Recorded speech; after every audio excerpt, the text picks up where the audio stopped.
Data কেটে ধুয়ে পানির মধ্যে ভিজিয়ে রেখেছি। সবজি দিয়ে আজকে মাছ রান্না করব। ধুন্দুল কেটে রেখে দিয়েছি, এটাকে ধুন্দুল নষ্ট ফেলে দেবো।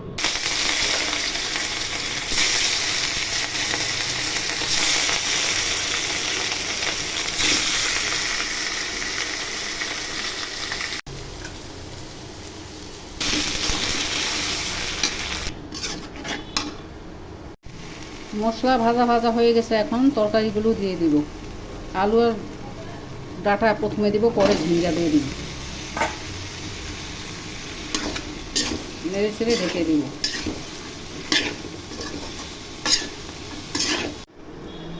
তরকারি দেখি কতটুকু কষা হইল।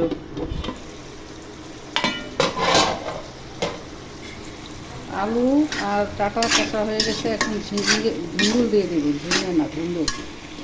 ধুন্দুল দিয়ে একটু কষিয়ে নিয়ে তারপর ঝোল দিয়ে দিব।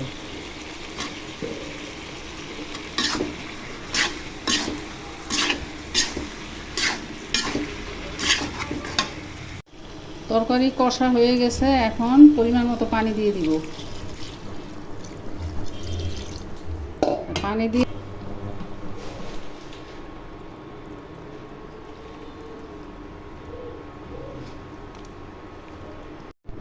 ঢাকনা উঠিয়ে দেখি তরকারিতে বরফ চলে এসেছে।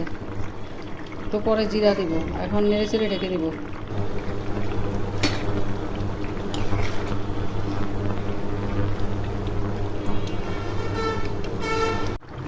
তরকারি হয়ে গেছে, এখন ধনিয়া পাতা দিয়ে তরকারি নামিয়ে নিব। 1 মিনিট রেখে ধনিয়া পাতা দিয়ে।